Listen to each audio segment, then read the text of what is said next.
Greetings, this is Frosty Thundertrod, and today I am going to be playing Victory at Sea.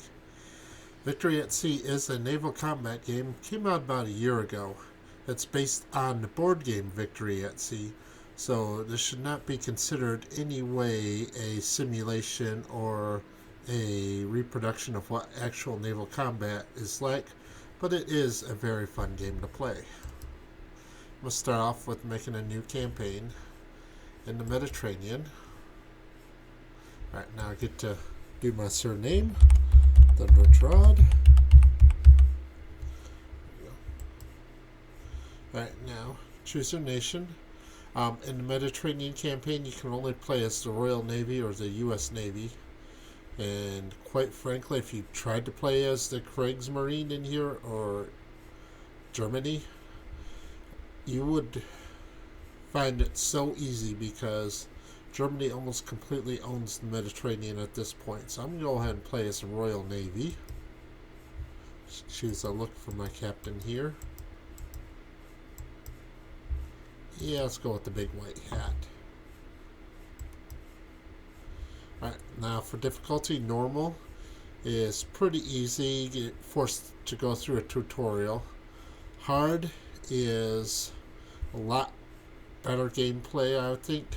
Expert is the gameplay itself is okay, but some of the objectives are just darn near impossible to achieve. I mean, you'll be setting a single destroyer to take on an entire battle fleet. So I'm gonna go with hard difficulty.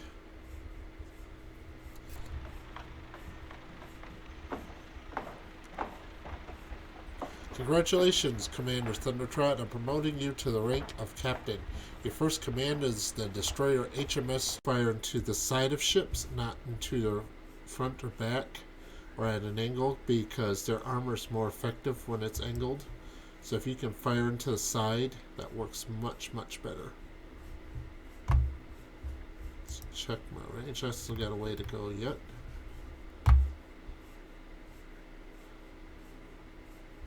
Okay, here comes the destroyer. He's coming down to play.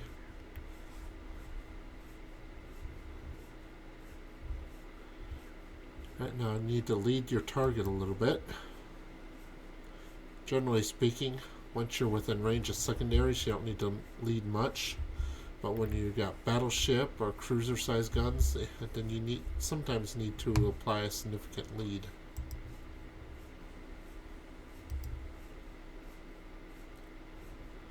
I'm going to try to get him to turn here.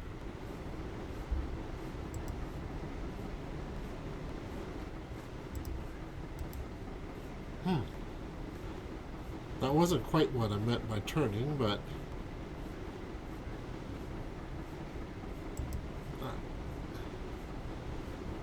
I gotta watch out now for torpedoes. So I'm getting to the point where torpedoes can start being effective.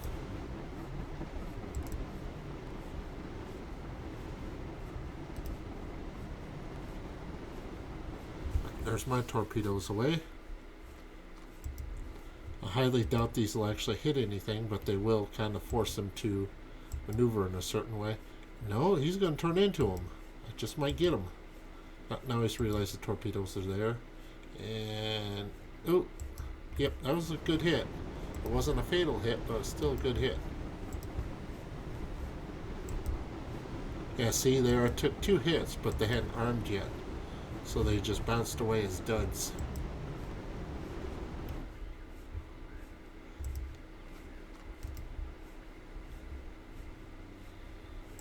Now this is what I like here.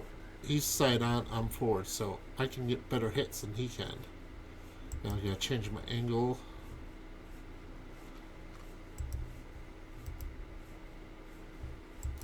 Overshot. As your captains level up, your accuracy gets better. Yeah. Now, I want to try to finish off this crippled one if I can. Alright, there. That was a good hit. He's almost done for now. Usually once you start seeing modules get knocked out, It only takes 1 or 2 more hits to actually finish him off.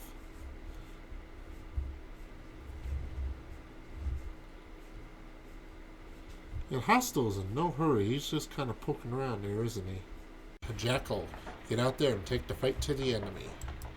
Alright, so here's my fleet, just comprising of 1 ship right now.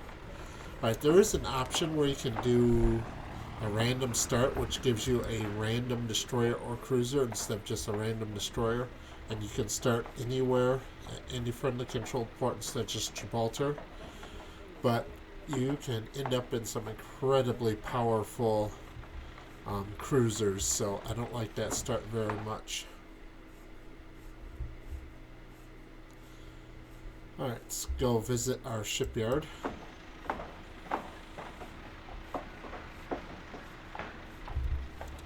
Now I do have enough war bonds I can buy another destroyer. Here's my current destroyer, J-class. Now, here along the British, they have a whole bunch of classes of destroyers named after letters. These are called the Interwar Standard Destroyers. They're all pretty good destroyers. They're not as good as some of the others, but they all do halfway decently. Now, in this game, you do get access to most of your allied ships as well, but I'm going to stick mostly with British ships and just do a couple of Lend-Lease cruisers. Here we can get a French ship, which some of the French defected to England once France fell, and others, joined with Germany and became the Vichy. Most of these standard interwar destroyers are about the same. I mean, they are standard destroyers. There's relatively small differences between them, but I do think there are some soft stats that the game just does not display. I mean, otherwise there'd be no reason why, the JK and N class destroyer costs more experience than G and H class destroyer. I mean, because they're really about the same. Alright, now for your stats, you got your crew. The more crew you have, the better it is for you to repair damage in the field or during battle. Length, which is kind of important when it comes to stuff like torpedoes. Displacement. I think displacement affects your acceleration and deceleration and how quickly you turn. And then, so you got secondary turrets. Anything below, I think it's like 5.5 inches is considered a secondary turret. Then anti-air. Some of the American destroyers, like here, the Fletcher here's got better anti-air and better depth charges, as to where the British destroyers have better torpedoes. I'm not sure, I don't think they actually implemented the differences between the torpedo quality of the American and the British, because the American torpedoes, especially early war, were terrible, completely unreliable. So, like I said, I think there are several soft stats that are hidden. Now, in the center bottom, like right here, you can see if the ship has any special equipment. In this case, radar. Radar lets you see further at night. But let's go over here what we got available. Landing craft. You're going to need these to take over harbors, but it's too early for me to even think about doing that right now, so I'm going to just let them be. Actually, in normal difficulty, you don't need landing craft. You only need them in hard or expert. Torpedo boats. Now, these things are, most people consider them useless, but in large numbers, they are very effective. But you do need them in large numbers just to swarm out massive numbers of torpedoes, because they get driven off by even very light gunfire, so you need to be able to attack them in numbers. That way, when even 4, 5, or 6 of them are getting driven off, you still have a couple that can go in and make their torpedo attack. Alright. the Brest class destroyer. This is a French ship. Now, this is a fairly decent ship all around. Now 3 torpedoes, 33 knots. So it's a little bit slower. 145 crew is pretty good. It's a little bit longer, but somewhat less displacement, so it probably turns a little bit quicker. Personally, when it comes to destroyers, I really prefer guns and depth charges, because destroyers are one of the few ways you got to deal with submarines. And higher difficulty of the game, the more submarines you'll face. American Clemson class destroyer. Now, overall, I think this is actually a better destroyer than the interwar standard destroyers. It's 1 knot slower, but speed, yeah, that's enough speed. Its crew is comparable, length is comparable, displacement is comparable, but 6 depth charges and just slightly better anti-air. Another I-class destroyer. Now, they got their names because every destroyer of that class would have to, their name would start with the letter of whatever the class was. So in this case, every ship of the I-class would be named with starting with an I. Flower-class corvettes. These things here are excellent at really destroying submarines, because unlike depth charges where you have to get right on top of the submarine to attack, these hedgehogs actually let you shoot out and destroy submarines a little distance away. Their main drawback is they're very, very slow. But if you're going to be doing a convoy escort, or you've got some battleships in your fleet, they're going to slow you down anyway, go ahead and pick a couple of these up. The G and H class destroyer. Another interwar destroyer. This one's a little bit longer, has a big crew. And so I'm going to go ahead, since this is the highest ranked destroyer available, I'm going to go ahead and get one of these. And it's going to come out the HMS Hostile. And my captain is Dammit. Alright. Let's put out to sea and find some trouble to jump into. Now you notice here, port supply level. This is important for making repairs, because repairs cost supply, and new ships cost war bonds. So if the port ever gets down to 0 supply, you won't be able to repair in this port anymore. Now there's a bug in the game where if you save while you're in the port drops to 0 supply, so you always want to save while you're out on the ocean. Now I'm going to accelerate time here and find something to shoot at. Preferably, I want to find a nice supply convoy.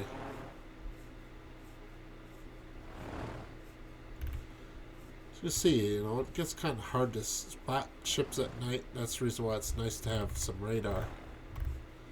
If I spot an enemy fleet during the day, I'll get a rundown of what's in it. If I spot it at night, not so much. Coming up on the enemy port of Oran.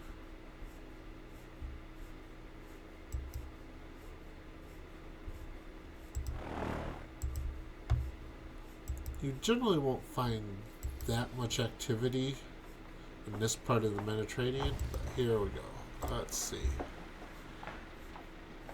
So we got 3 destroyers and 1 oil tanker. I don't feel like taking those on with my 2 destroyers, so it's going up here. Got a U-boat, fighting a cruiser and a destroyer. And I could move in and just take out this U-boat. That would be fine by me. So now if I enter this area at night, I want to be able to see what's in these fleets. Alright.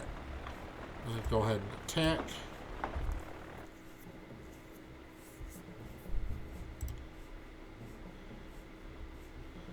Now, I'm going to move the Jackal over here I'm going to let the H class stay here. Alright. And I'm going to go ahead and start battle. Now, generally speaking, the enemy is going to deploy the submarine to try to attack this cruiser here. So I'm going to unpause and wait for the submarine to get detected.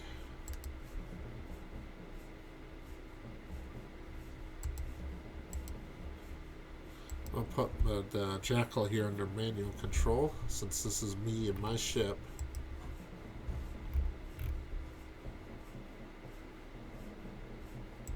Well, let's go ahead and accelerate time.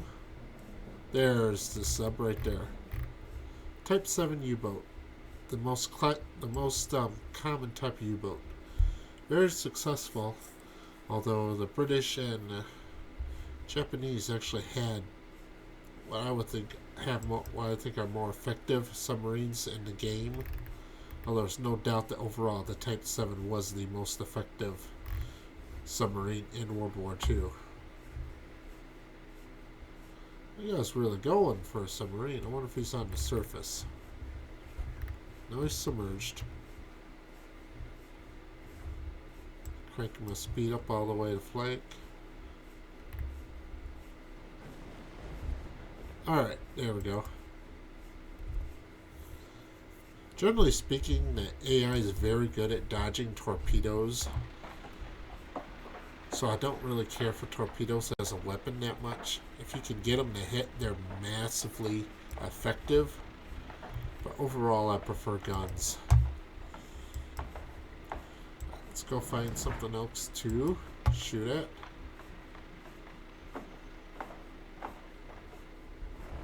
Patrol. I don't know what's in that patrol now since it's dark now.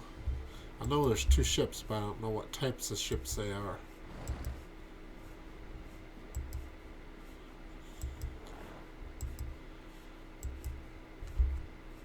And I don't even know how many ships are there, so I'm going to just wander off this way a bit. And what's going on here? Got U-boat versus a friendly destroyer. I'll go ahead and butt in on this.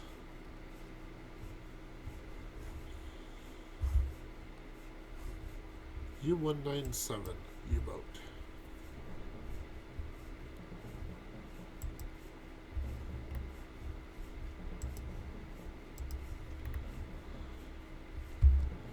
So let's find the submarine.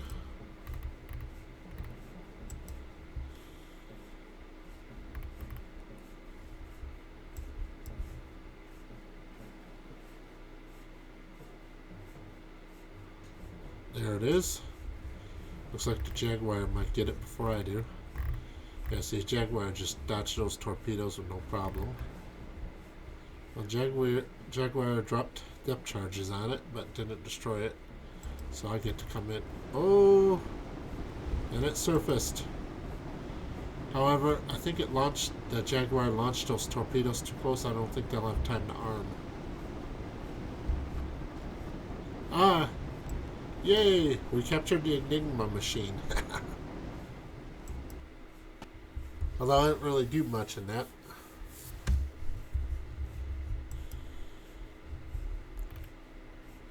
Okay. Let's go find a nice juicy merchant caravan or something. And generally you'll find a lot more. And now it's dark again, so.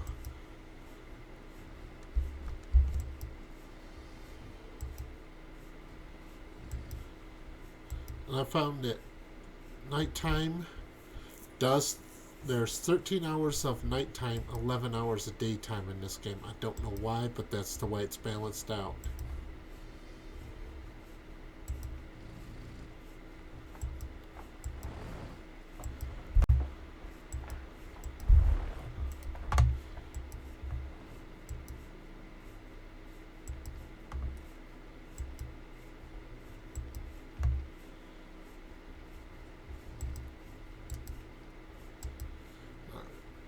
Need to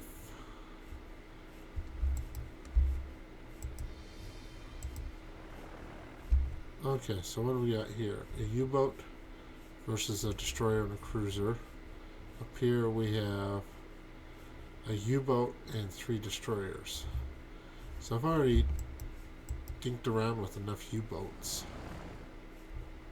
What do we have over here? Supply. So we have two destroyers, 2 cargo ships, and an oil tanker. Right, I'm going to go ahead and take this one on.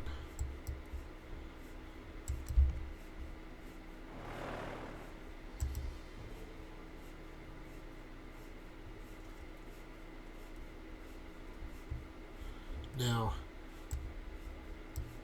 these German destroyers, the Zareskos, are actually pretty darn good ships. They're designed more for the war. You know, they have a lot more guns than I've got. But the difference between AI player and, you know, a true player should give me the advantage.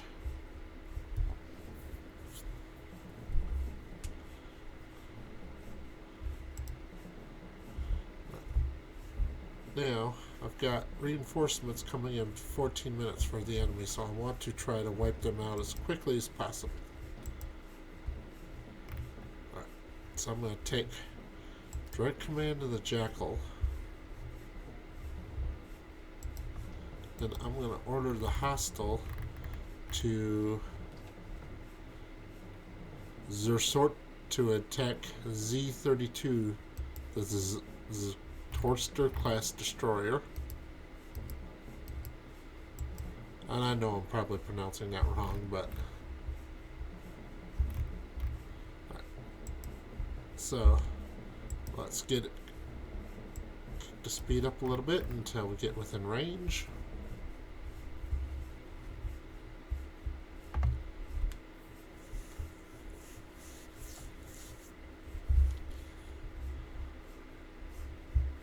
It looks like I'm going to have a good firing angle on these destroyers because they're sailing across. In general, you want to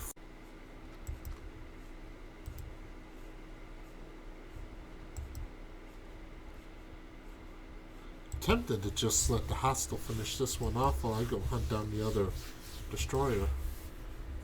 Where'd he go? He's up here now.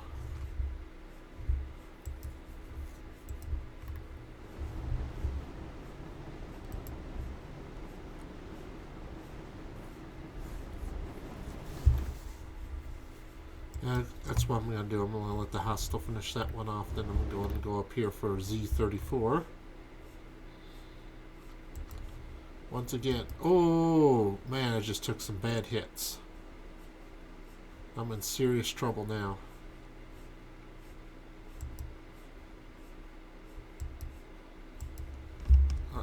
So I'm going to take control of the hostile over here. And we're going to go have him come up here and try to support me.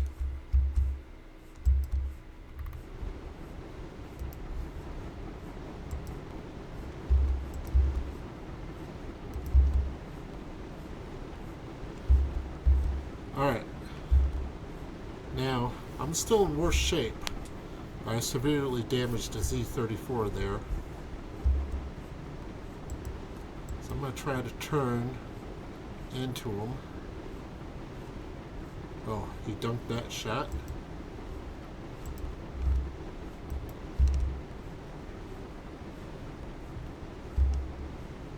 Right, now the Z-34 is in really bad shape. Now what's the hostile doing?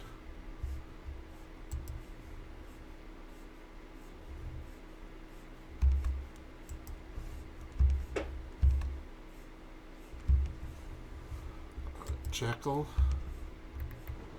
Damn! Now I got sunk. So now it's going to be up to the hostile to finish this off.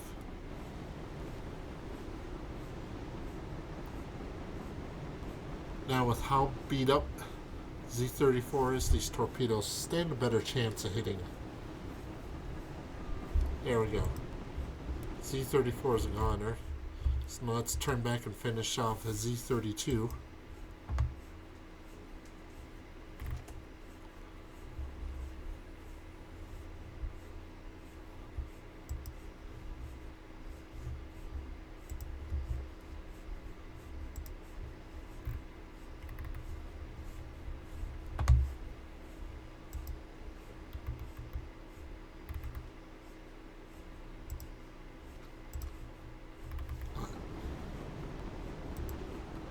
Z-32 is making smoke to try to hide.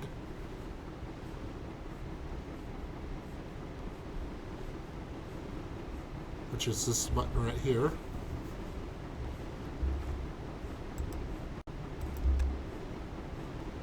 Alright. Z-32 is gone, so let's go finish off these merchantmen.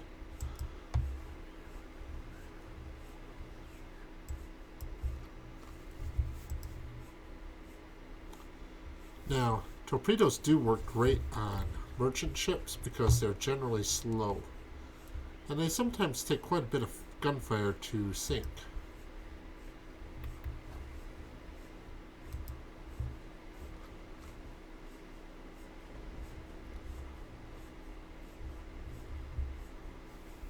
So I'm going to focus my guns on the oil tanker and then launch torpedoes at this cargo ship over here.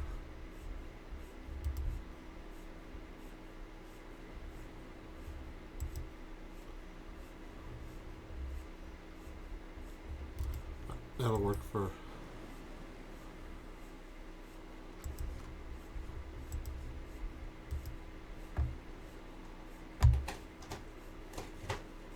Looks like he's trying to avoid, but... Yep. Cargo ship's done for. Oil tanker's taking a beating.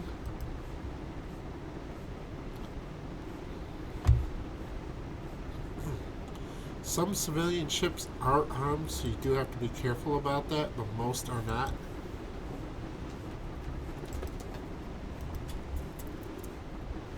Ship's crippled. So I'm going to cut my speed so I can stay right beside him for best shot penetration.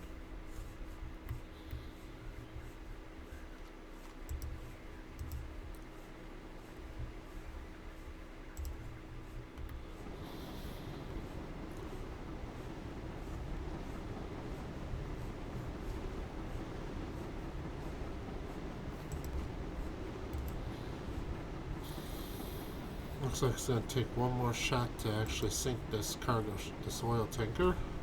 And then I'm going to go track down the last cargo ship.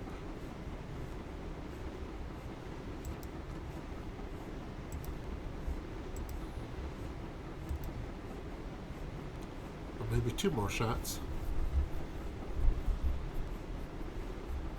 I think it's just due to the sheer size of some of these cargo ships is the reason why they take so many shots to actually sink. There we go. That one's gone. So let's kick up to full speed and catch up to this other supply ship. And hopefully by the time I get up there, my torpedo should be reloaded.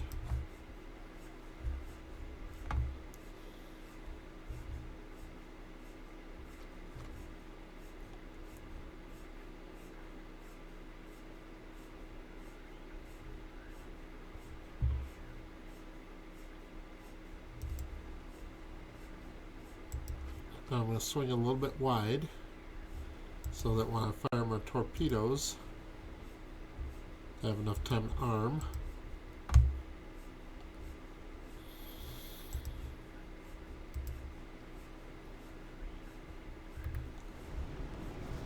Now that hit did next to nothing, but it's a hit.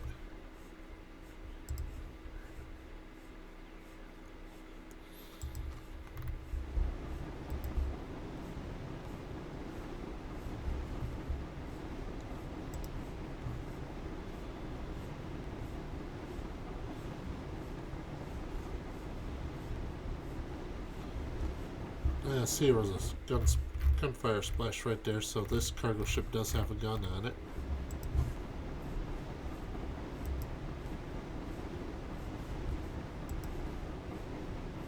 Alright, there goes my torpedoes, and this should be the end of this battle. Those cargo ships actually turned in pretty good.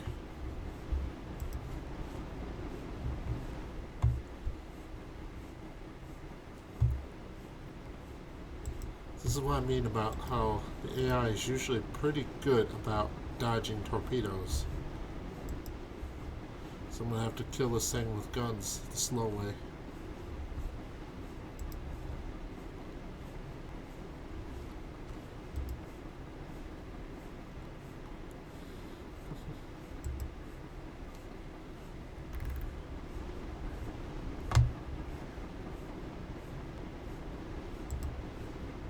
Heh, cargo ship actually hit me. Guess his gun's right here in the back.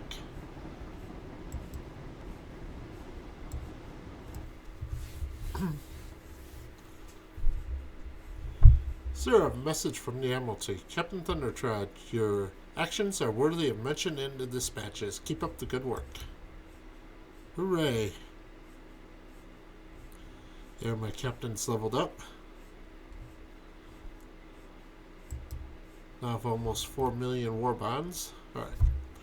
And unlock some new destroyers.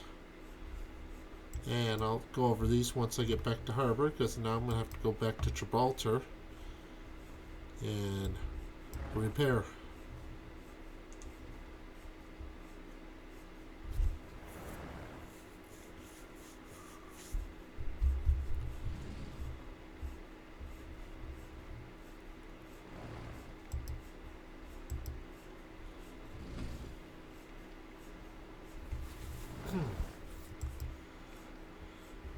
Yeah, but as you can see, the French, the Italians, and the Germans own just about everything here. I think the British only have Gibraltar, Alexander, Malta, Crete, and then one other port right next to Alexander. So they're in pretty bad shape here in this campaign.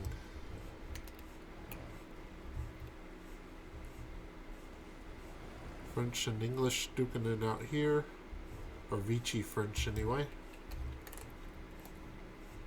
Ooh, no, I do not want to mess with you guys right now.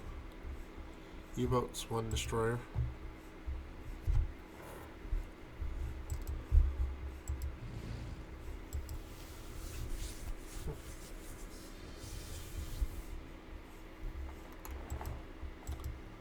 And if every ship in your fleet gets sunk, it's game over.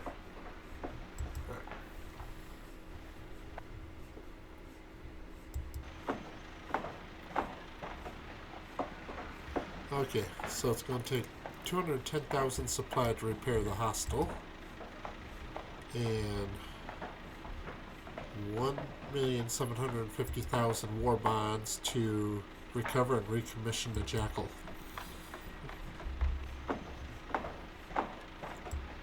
Alright. So, now, we've got the Fletcher class. No, nice 5 torpedoes per side, 6 depth charges, which is good. And you'll notice the range on the AA is a little bit better. The JK and N class, interwar standard destroyer, which is what the Jackal is. Good ships. 5 torpedoes, 4 depth charges, 1 gun, all around sturdy design. Travel class. I like this one a little bit better. Has more crew. It's longer, has greater displacement, but has radar, 2 guns, only 2 torpedoes, which, as I just demonstrated, I prefer really to wait until the enemy's crippled before I finish them with torpedoes, instead of using torpedoes as a main weapon. And then still 4 depth charges. Then we have the Benson class destroyer. This is American. It's got 2 anti-aircraft with 5 range, 6 depth charges and 5 torpedoes. Once again, good amount of crew. Let's see, 348th length. Now, the Van Galen class destroyer. This is a Dutch ship. This one is one of the better Dutch ships, but does have severe problems in the fact that it has no anti-submarine capability. So, I mean, that's the main job of a destroyer's anti-submarine work, and it just can't do it. However, you know, this is a good patrol boat for your colony, so that's probably what they were thinking. So, that's where we're at right now. Now, if you go to headquarters here, you can get missions to do. So let's go ahead and try that. And he doesn't have a mission for me. He just tells me I serve His Majesty well.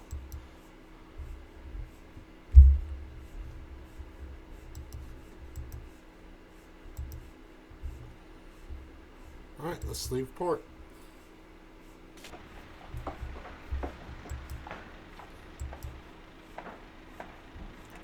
Now that I'm out of port and I can save successfully, thank you very much for watching, and I'll see you next time.